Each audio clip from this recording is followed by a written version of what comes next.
بسم اللہ الرحمن الرحیم۔ السلام علیکم عزیز طلبہ و طالبات۔ آج ہم جماعت نہم کا سبق آرام و سکون کا خلاصہ پڑھیں گے۔ آسان الفاظ میں آپ لوگوں کو خلاصہ پڑھاؤں گی۔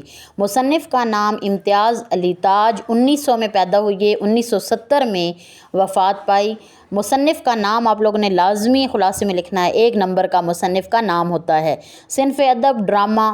مصنف کی جائے ولادت لاہور، وجہ شہرت ڈرامہ نگاری، مشہور ڈرامہ انارکلی۔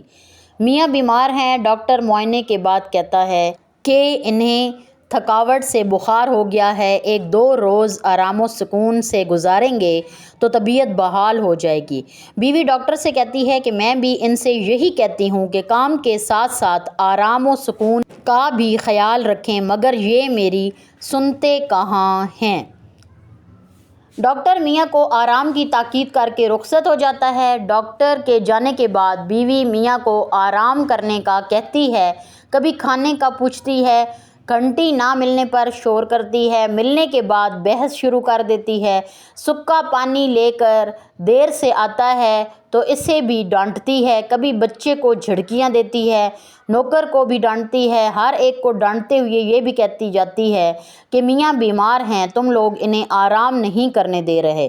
اسے ایک پل کے لیے بھی یہ احساس نہیں ہوتا کہ وہ خود عملی طور پر گھر میں غیر ضروری شور شرابہ کر کے میاں کے لیے بے سکونی کا باعث بن رہی ہے۔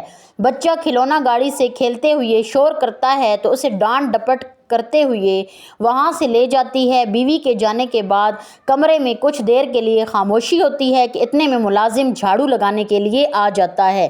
میاں اسے ڈانٹ کر کمرے سے باہر نکال دیتا ہے۔ ٹیلی فون کی گھنٹی بجتی ہے اور بجتی رہتی ہے۔ کمرے میں کوئی نہیں ہوتا، مجبوراً میاں کو فون اٹھانا پڑتا ہے۔ فون پر کوئی عورت ہوتی ہے، وہ بیگم اشفاق سے بات کرنا چاہتی ہے، یعنی ان کی بیگم سے۔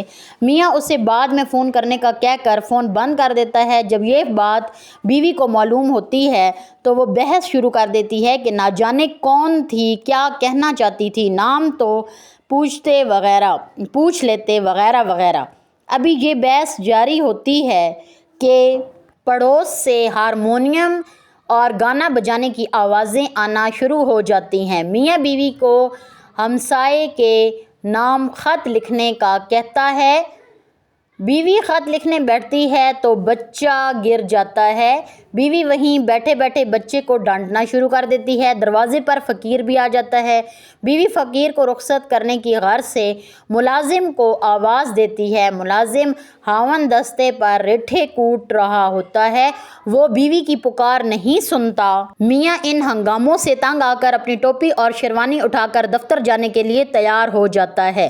یہاں تک پیارے بچوں آپ کا خلاصہ مکمل ہو چکا ہے آرام و سکون کا۔ اس سے آپ لوگ اپنے نوٹس بھی تیار کر سکتے ہیں جو آپ کو آپ کے پیپر میں بہت زیادہ ہیلپ کریں گے۔ جزاک اللہ۔ اللہ حافظ۔